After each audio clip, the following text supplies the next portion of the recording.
உங்கள் தொழிற்சாலை மற்றும் நிறுவனத்தின் மின்சார தேவையை வங்கி நிதி உதவியுடன் சொந்தமாக சோலார் பிளான்ட் அமைத்து முழுமையாக நீங்களே பூர்த்தி செய்து கொள்ளலாம். Velan infra project private limited, Chennai. 9842252166. இனிமே கண்ணை மூடிட்டு கடலை எண்ணெய் வாங்கலாம். ஏன்னா மந்த்ரா கடலை எண்ணெய் இதயத்தின் தயாரிப்பு. மீடியா உங்கள் கனவா? படிக்கும் அனைவருக்கும் internship, placement assistance. Pandey school of journalism short term கோர்ஸில் உடனே சேர 7338824242.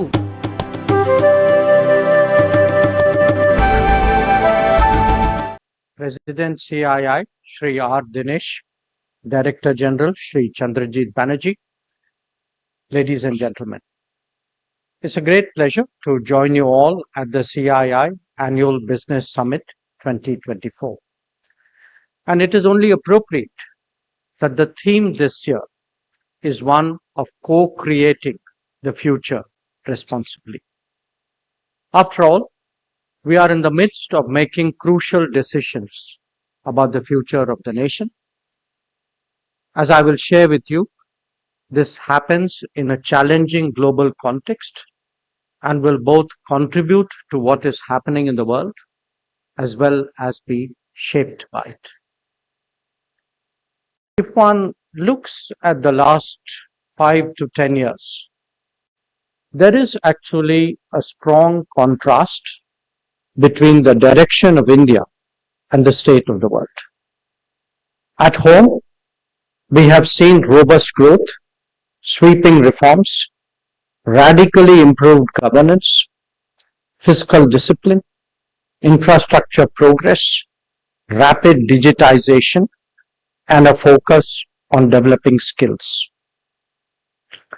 The formula that has delivered is a combination of Make in India, making it easier to do business, enhancing the ease of living, committed implementation of Gati Shakti, large-scale socio-economic programs, a startup and innovation culture, and the upgrading of human resources.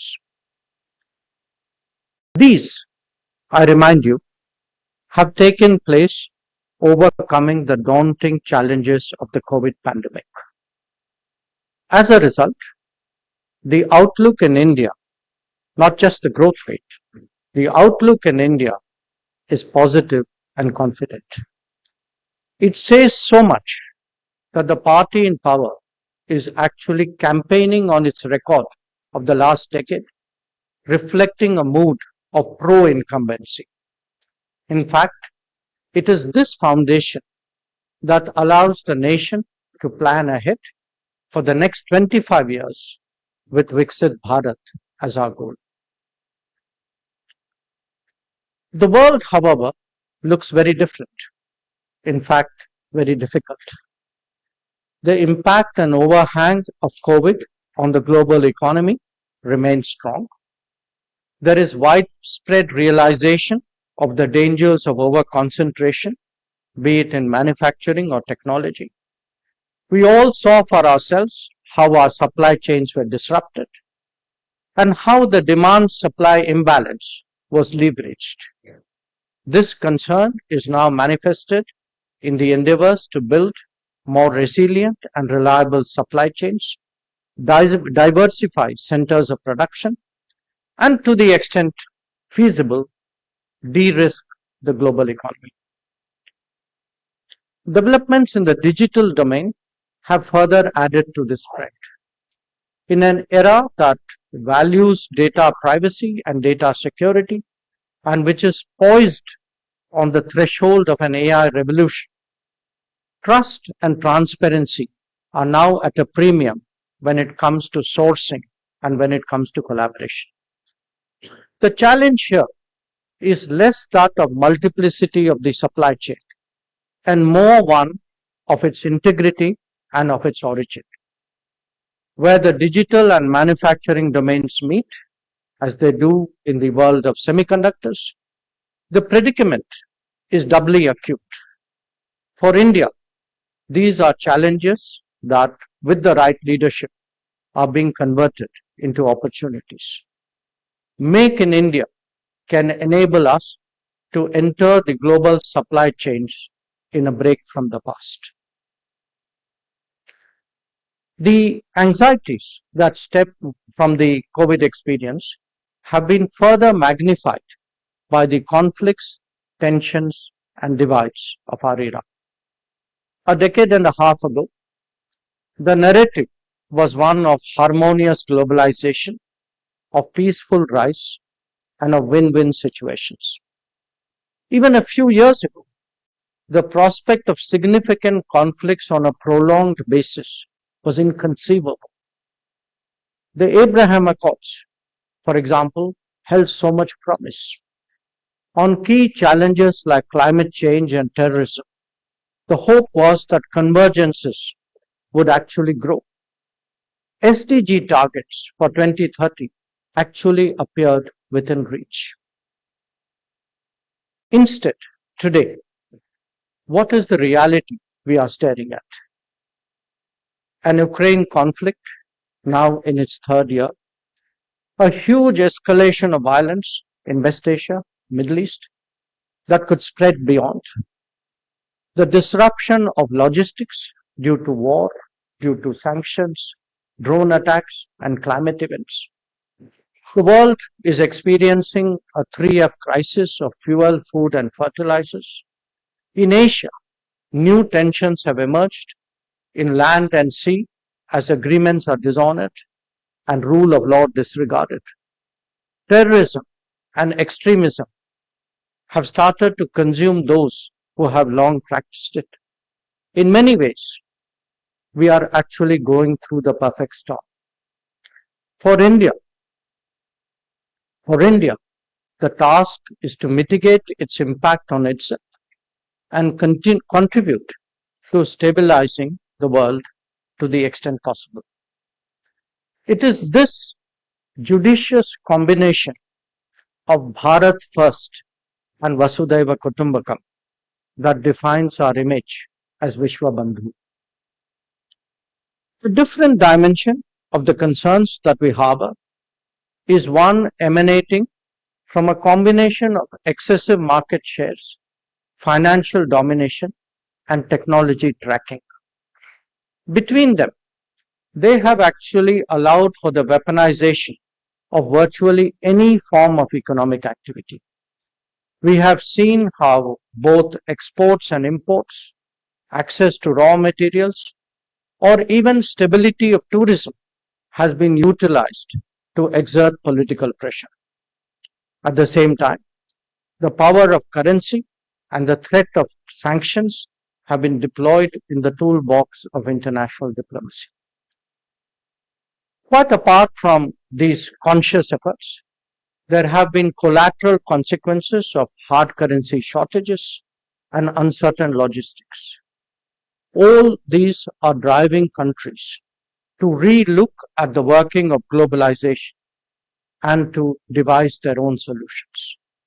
This includes exploring new partners.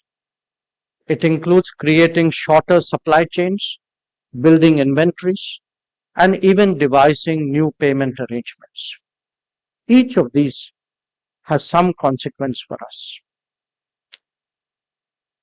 What is a common thread to all that I have described, and obviously a subject close to the CII's heart, is actually the importance of manufacturing. None of us can really deny that in the last many decades, we have fallen significantly short in this regard. There are many reasons for that, often interrelated. They include the availability of competitive, in fact subsidized alternatives, foreign alternatives, the structure of our economy, the absence of supportive policies and infrastructure, and the impact of competing priorities such as environment.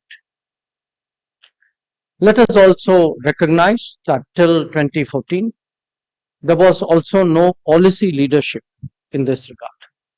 Not just that, we actually rationalized our predicament by preaching the virtue of services to the exclusion of manufacturing.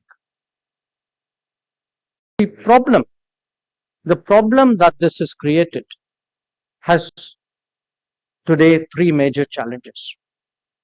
The first one is that of employment, especially for SMEs who till recently did not get the requisite support to stand up against unfair competition. The second relates to technology and the obvious proposition that a nation weak in manufacturing will never be able to develop technology strengths of its own. And the third is actually the consequence for our national security, stemming from exposure to those whose interests are competitive, if not worse. These are some of the factors that have driven the Modi government to make a determined effort and overcome the dangerous neglect of the past. You can see it expressed in the PLI, in the support for SMEs, in the creation of a more efficient infrastructure, in removing regulatory impediments, and in promoting an employment and business-friendly ecosystem. Our commitment is both to enhance capabilities and competitiveness in orthodox manufacturing, as well as to enter the sunrise sectors of semiconductors, electric vehicles, batteries, green and clean technologies, drones, and space. That is the way by which the Indian economy can leapfrog in its journey towards Viksit Bharat. But we can be successful only with the full support of business. So we not only need Make in India, we need Invest in India, we need Procure in India, we need Design in India, and we need Research in India. Now, what can foreign policy do to advance India's prospects on all these issues? Where economic growth and stronger manufacturing are concerned, our focus remains on efforts to accelerate the flow of requisite capital, technology, and best practices. Our export promotion efforts, already yielding results, will intensify across the world. The use of credit lines and grants to familiarize the world with our products and capabilities will also deepen. There is the larger branding endeavor of the attraction of today's India that will make a case to the world of the benefits of partnership. Our embassies will also continue extending the fullest support to our economic and employment interests abroad. On my part, I can certainly assure that the business delegations will continue to accompany me on travels abroad, and we in MEA will facilitate B2B2G events. However, the current times call for something more than business as usual.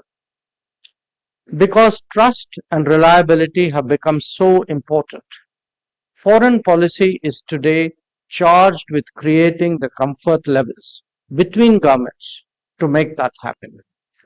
This is especially so in terms of de-risking supply sources and enhancing collaboration in sensitive, critical, and emerging technologies. You can already see that unfold with the US in terms of the ISET dialogue that we have, and with the European Union in the Trade and Technology Council. We must recognize that our economic priorities will have to align with our strategic interests, whether we are speaking of market access, investments, technologies, or even education and tourism. This will be even more so as Make in India gathers more steam in domains like defense, semiconductors, and digital.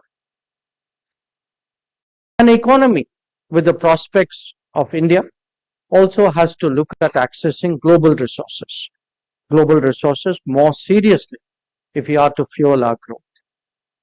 For long, we have looked at Russia from a political or security perspective. As that country turns eastwards, fresh economic opportunities are presenting themselves.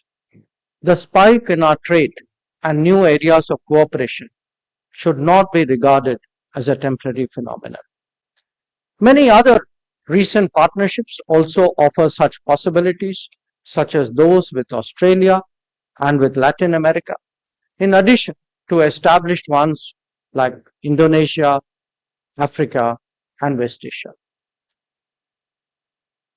The world is today, paradoxically, rebuilding itself even as it is being disrupted. As new production and consumption centers emerged in the last few decades, there is an accompanying compulsion to create commensurate logistic corridors. By and large, changes were incremental, with the only exception being completely nationally driven, but also non-transparent and non-consultative. From an Indian perspective, the time has now come to start re-engineering the logistical map of the world. Some steps have already been taken, such as the International North-South Transport Corridor that also involves the Chabahar Port. A more ambitious project is on the anvil in the form of the India-Middle East-Europe Economic Corridor, IMEC, which was agreed to during the G20 summit last September. One has a goal of taking us all the way to the Baltic, and the other takes us all the way to the Atlantic. To the east, the resumption of work on the India-Myanmar-Thailand trilateral highway will provide us access all the way to the Pacific. We are even examining the viability of polar routes, initially with the Chennai-Vladivostok corridor. So think of the game-changing implications that they all contain. We will actually have, with India somewhere in the center, from Atlantic and Baltic at one end, all the way to the Pacific, once these plans, and I quite understand that these are challenging once they are implemented.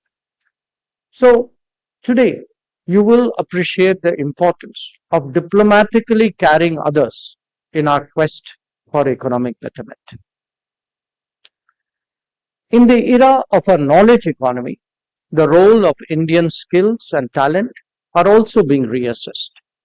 The nature of technology advancement is itself creating a greater demand. But there is also the reality of demographic shortages in developed countries. These trends are manifesting themselves right now in an interest across the world to conclude mobility agreements with India. On our part, we too would like to see that our talent is treated fairly and transparently. As a global workplace emerges, and believe me, it will grow faster than all of us anticipate. As a global workplace emerges, there are some immediate consequences. Expanding the scale and quality of skilling at home becomes an even more urgent imperative. This is very much in line with the Modi government's thinking. They are supported by the spread of innovation and startup culture as well. Businesses too need to do their fair share in the upgrading of our human resources. As the global workplace expands, the obligations to secure our citizens abroad will also grow proportionately. Fortunately, this is an area where we have already built capabilities and created SOPs, as evidenced recently in Ukraine and in Sudan. We are also deploying technology more widely for ease of living of Indians traveling and working abroad. However, as we contemplate the relevance of our talent with the importance of Make in India, our goal is to make ourselves into a global hub of innovation, research, and design as well. Work in India is the natural outcome with work for work in India is a natural outcome, a parallel, I would say, a supportive basis to Make in India, but it will also have work for the world as its subset. So, ladies and gentlemen, let me conclude by reminding you all that there are today ongoing debates both within the country and outside on contemporary challenges in India. Within the country, the choice is clear. There is a confidence expressed amongst others by the government I represent about our direction, achievements, capabilities, and talent. We firmly believe that India will develop all the requisite national strengths that will make it a leading power in the times to come. This view appreciates the creativity and the ambition of our people and is committed to providing opportunities to take that forward. It expresses an optimism about India and about our future. The alternative before the country is a return to the failed policies of the past, one that divides our society, diminishes our economic achievements, and is pessimistic about our prospects.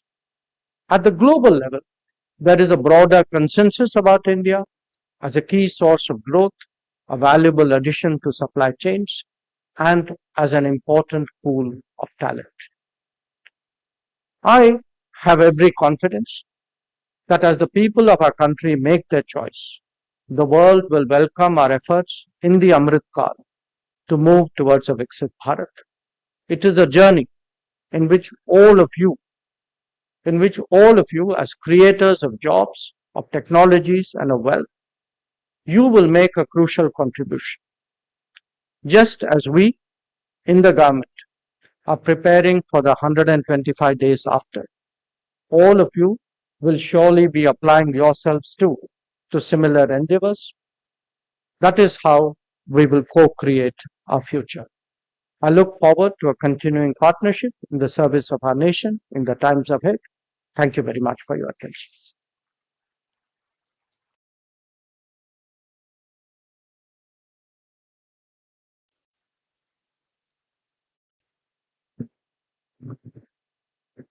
Thank you very much, Honorable Minister, for that phenomenal width and depth which you covered in your address. I dare not summarize points in that speech. You talked about the story in your own way, of the global story in your own way, the opportunities of the globe in India and opportunities of India in the globe. Really wanted to focus on your word trust that you used during the course of your discourse, because that will be a theme of CII as we continue from this year to the next, and we will put that very much within. You talked about partnership between the government, India, businesses, B2B2G, as we go along with you in the future, and we'll look forward to that. And we also would one point which you really mentioned was manufacturing, and you said that it was dear to CII, and yes, it is. It's much of our membership is from that, and I'm sure the questions which you have very kindly accepted to take in the next few minutes would cover some of those areas. I'll start, Honorable Minister, with our guest, our counterpart organization from across the world, from Netherlands, Edith Norman, the chairman of the Netherlands India Chamber of Commerce and Trade. Edith, would you please kick off?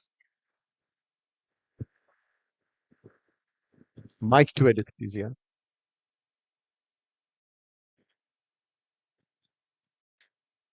Now it works. Thank you very much, Mr. Banerjee, Honorable Minister. Edith, would you please come across?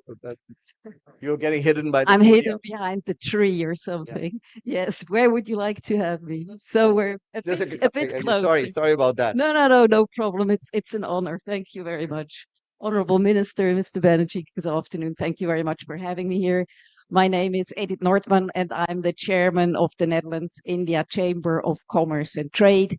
The Netherlands has had more than 75 years of excellent diplomatic relations, and also business-wise. So Delhi feels like home to me. I had the great honor of serving on the B20 task force for the future of work, skilling and mobility during the inspiring G20 presidency of India. You already mentioned workforce as an important topic, and I can only stress that.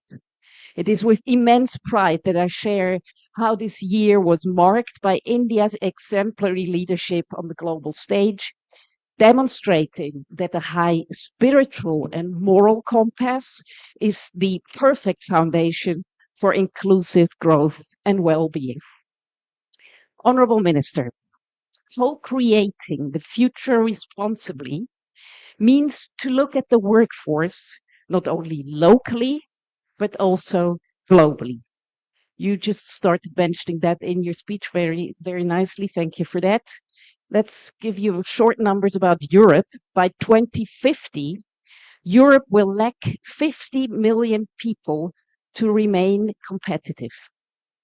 How would you recommend that the Netherlands and Europe collaborate with India to address the workforce shortage in Europe by leveraging India's vast human capital, especially in the current climate where there are significant concerns about migration due to geopolitical issues? You already mentioned we are in a perfect storm, but still, I think we should do this together. So how would you see that cooperation? Thank you. Thank you. We'll take a couple of more questions from the floor before we turn to the minister. And I'll turn now to Jai Bharat Maruti Nishant Arya, who's again producing globally for Indian products and Indian electric buses and vehicles. Nishant. Yeah. I think, sir, that you really motivated and inspired us with your address. You touched upon IMEC, the India, Middle East, European Corridor for Economic Partnership in Trade. And I think this is a great alternative to boost the trade for India vis-a-vis the BRI initiative. With the current global tensions in the region, sir, how do you see this impacting the success and the way forward? What would be India's strategy going ahead? Right. And Shobna Kamneni, again, services sector, healthcare, you can go beyond. Actually, if I'd like your indulgence to go beyond, because I think that we all understand, the way that what you spoke for the last 20 minutes really covered a whole host of the way India, how you're looking at India first and Vasudeva Kutumbakam, how we can integrate it all, and you put it all together so well. So I'd actually like to ask you some, this was the first time you fought an election. And at that time, you really had a chance to interact with all kinds of people in India. So how would you think that's going to affect what you would take forward? And has it changed some of the perspective? A little adjunct to that is a global question. Much of what the world was doing maybe 10 years ago would have been talking about the economics of countries and things, but now I think that now there's more worry in terms of security and safety. So how would that also impact the way that you would think forward, assuming for the next 5 years? Sure. May I? Yes, please. The first observation, thank you for the nice words, but on the question, look, if Europe is going to face a workforce shortage of 50 million, just look around the world. Where are the numbers which can possibly compensate? On paper, 2. I think in reality, probably 1. So today we advocate work in India, work from India, but to you, I would say work with India. That if Europe works more with India, I think you will get some of the answers. And I'd be quite honest with you. I think a lot of the migration challenges which you are going through in Europe, you would not have those with Indians. I mean, this is not a remark on anybody else, but if you look by and large, I mean, Indians are disciplined, hardworking, family-centered, professional, real contributors to the country, society, and economy where they are. So I would actually urge very strongly that when countries look out at the world for potential partners, they shouldn't have a one size all kind of approach. I think like you would do due diligence in business, please do due diligence about countries as well, about people. And I think you will get some very good answers in India. On IMEC, uh, we agreed to IMEC in September. Then we had this October 7th terrorist attack in Israel. And since then, obviously, there's a fair deal of turbulence in that whole region. But this I assure you, I think each one of the IMEC countries, I mean, we've all been talking to each other. We're all very determined to go ahead. So, to the extent there are building blocks which can go ahead, I don't think we're going to wait out. It's not like everything has to fall in place for something to start. I think wherever we can get moving, we will get moving, and in some cases, we have got moving. So we are very, very determined that, in fact, this new corridor, which, in our view, one, of course, it has logistical implications, but we think beyond that, it has other implications. We see a lot of energy production possibilities there. We see a lot of new manufacturing coming up out there. But this corridor will be very important in an era of green hydrogen and green economy, green ammonia as well. So do take it from me. We are dead serious about it, and we think so are our partners. On Shobana, your question about the election, I am one of the few ministers who is not actually contesting the Lok Sabha, but I've been busy supporting candidates who are, including some of my ministerial colleagues.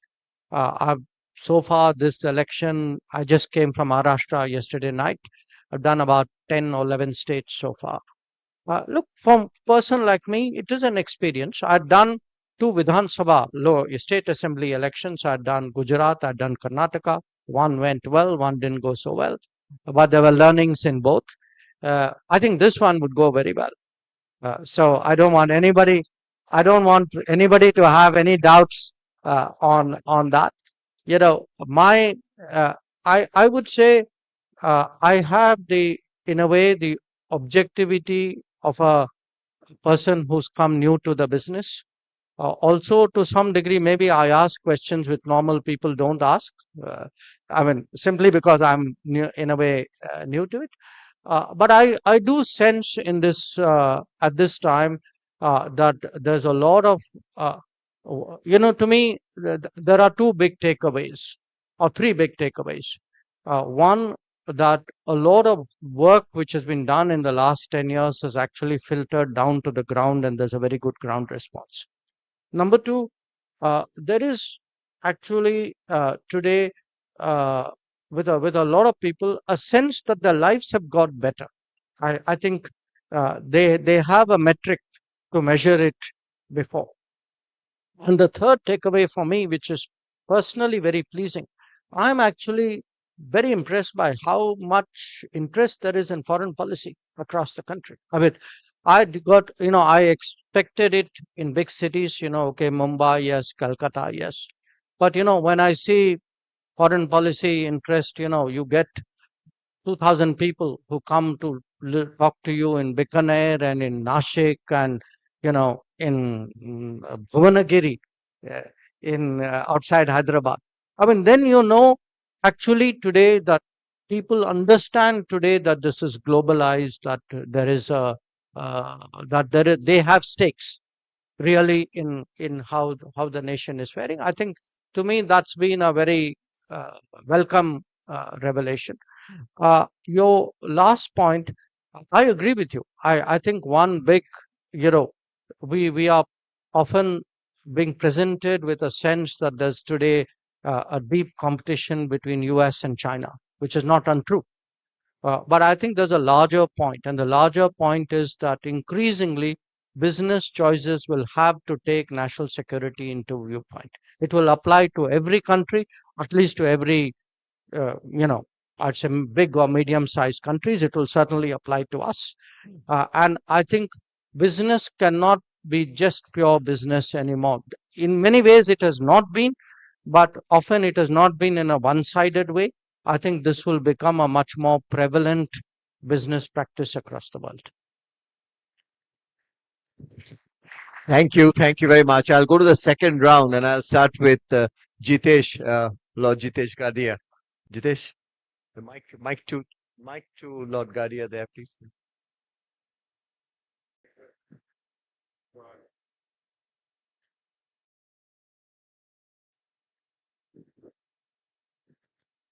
Dr. Jaishankar, it's wonderful to be back in Delhi.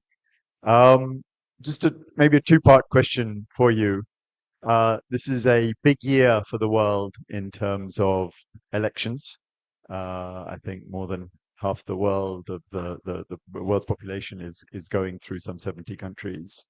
The narrative that you so eloquently described, do you think that would potentially be derailed in terms of some of both the rhetoric and the aftermath of some of the elections that may happen around the world? And maybe the second part, and also looking to the UK, India, what's your philosophy on trade deals, and how should that be part of statecraft in the 21st century?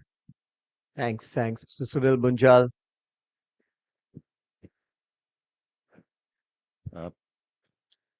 Minister, in your very wide-ranging address, you covered many things. One, you specifically mentioned about the role of government and diplomacy in economics and business, since this is a business summit.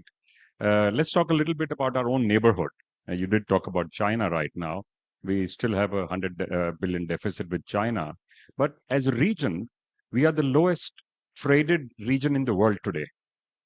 Do you see a possibility in the next 5 years or 10 years that we can figure out a way to sit across a table and have an actual conversation which allows us to carry on life as usual? Because today it's not, certainly isn't. In the neighborhood. Just so that I'm clear, life as usual. As far as business in the neighborhood is concerned, I'm talking about our neighborhood. Do you have a country to the north and a country to the west in mind as well? Absolutely. Absolutely. Yeah. Oh, okay. No, I just wanted to be clear. I'm being very specific. Okay. Can we sit with China or Pakistan and have a conversation Sure. to resolve Sure. what seemed like intractable issues right now? Okay. No, because I wasn't sure whether you had Sri Lanka and Bangladesh or China and Pakistan. I was just checking. Jai Galla. If you could pass the mic to Jai. Good afternoon, sir. Sir, my question is very specifically about China. And I know that we're competing at a geopolitical level and we have some disputes with them. But at the same time, from an economic point of view, we can't completely ignore them for many obvious reasons. And in my particular industry, which is the energy and mobility industry, electric vehicles you mentioned in your speech as well, 80% of the vehicles being produced today are in China. 80% of the raw materials being processed are being processed in China. And most of the technology, regardless of where they're building a battery factory anywhere in the world, the equipment is coming from China, whether it's US or Europe or anywhere. So in that type of situation, how do you balance these two priorities? One is, the challenge that you're having on a geopolitical level, but at the same time, ease of doing business, even Atmanirbhar is required. If we have to achieve that, China is required in that process. Thanks. And Mukundan of Tata Chemicals. Firstly, Honorable Minister, I want to compliment you on one great achievement in G20, which people don't talk about. That's inclusion of Africa into G20 at the moment. I think I want to compliment you for all the efforts you put in. But I have a follow-on question on that issue. You spoke about the next presidencies with Brazil and then Africa. What can we do more to build our trade relationship? What are the opportunities, and what is your vision for relations with Africa and Latin America?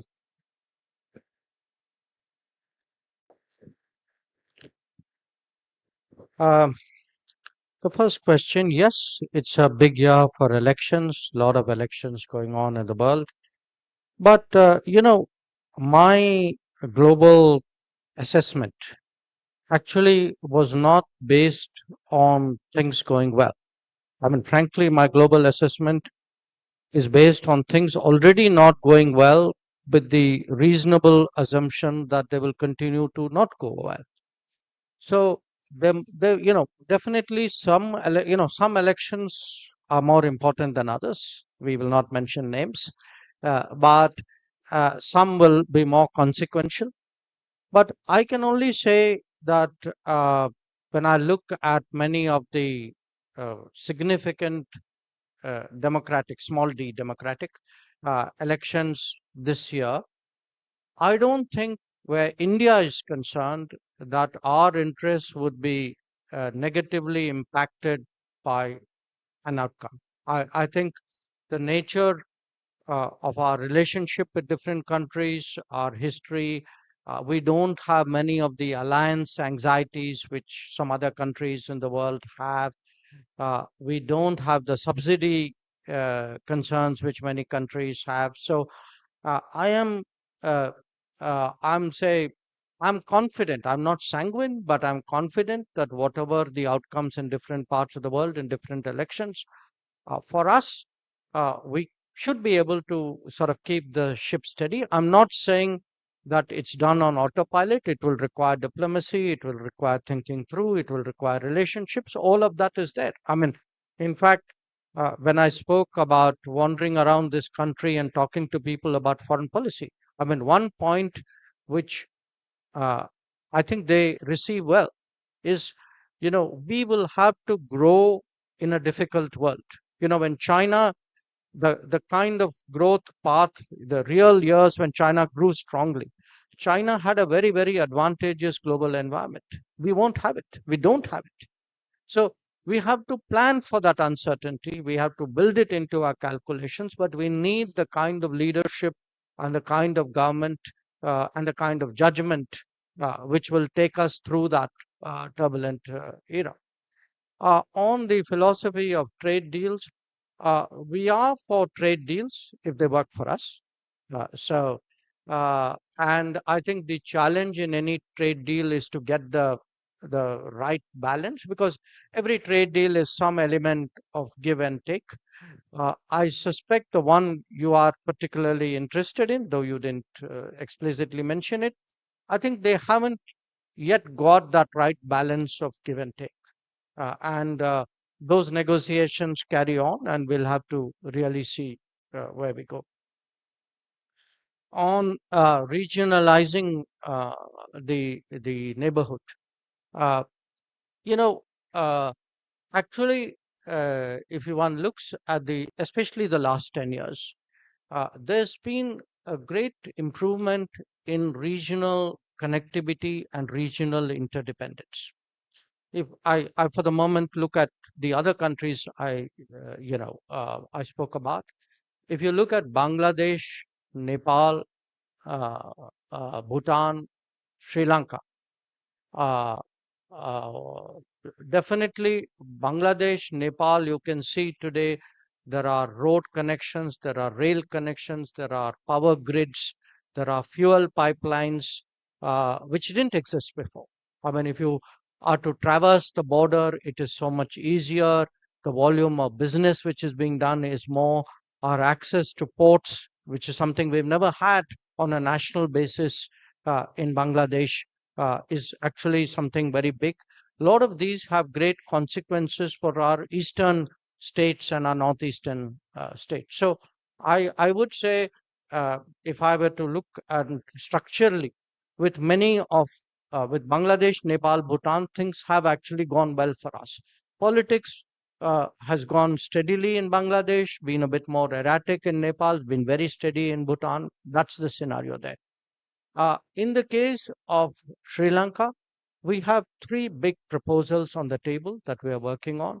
One is a land bridge to Sri Lanka, one is a power grid to Sri Lanka, and the third is a fuel pipeline to Sri Lanka. We believe all three are doable.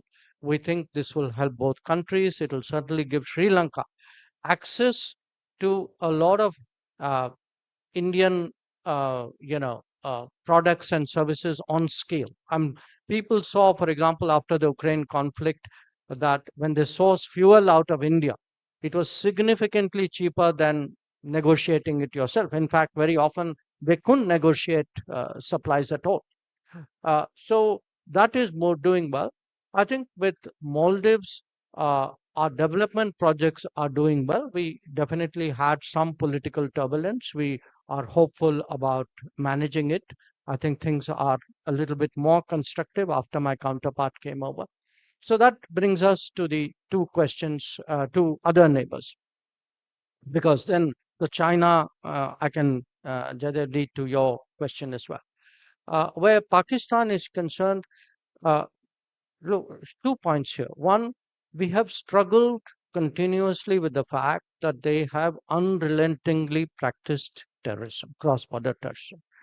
So this attitude in our country earlier, that we put up with terrorism as a eccentricity of a neighbor, that's the way they are and we have to live with it. I think the people of this country made a very clear decision in 2014 that they're not going to accept it.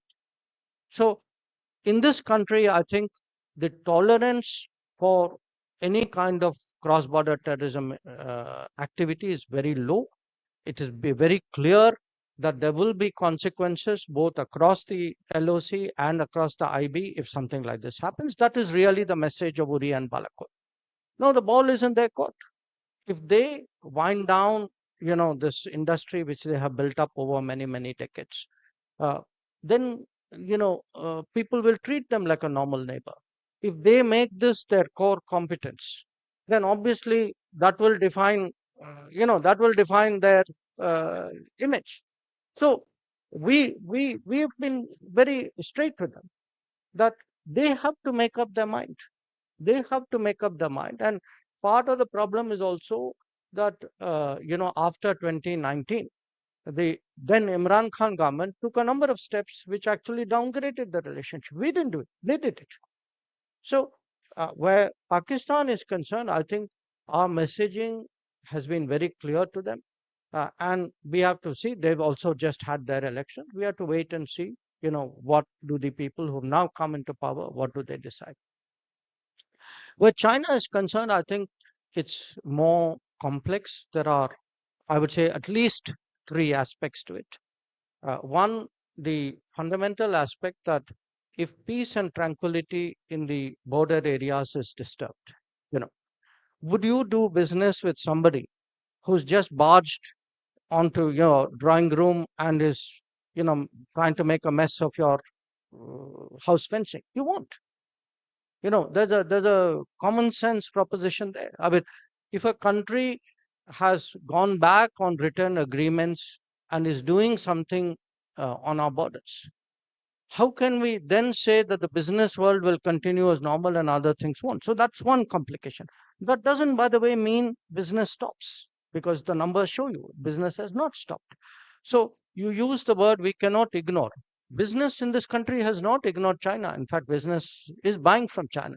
So I think we need to define the problem. The problem is, do we take precautions today? Do we actually identify a list of businesses, some more sensitive than others, and assess what the possibilities are there? The second issue for us, built up over the last 20 years, is actually the trade imbalance issue. And here we have, frankly, a problem with the business community of India, which is that business still is making choices based, really, it's a very, I would say, a price point choice which people make. I understand the compulsions of business, but in the long run, we will have to see how we encourage business to do much more domestic sourcing. And obviously, for that, we need to see much more domestic production. Now, we know, I mean, if I come to you today and say, don't buy China, buy everything in India, you'll say that, well, I can't buy. There are no vendors. There's no supply of that. So I'll have to do the chicken and egg at the same time. I'll have to encourage production in India while encouraging businesses to source in India. So we'll have to move that. It's long, painful, because we are actually making up for 20, 30 years of neglect of manufacturing. The third issue, because you mentioned a particular industry, I think in many countries today, we have to put a national security filter. A national security filter doesn't mean nothing comes, but a national security filter definitely means that in a business proposition, we have to evaluate certain national security sensitivities which may be there.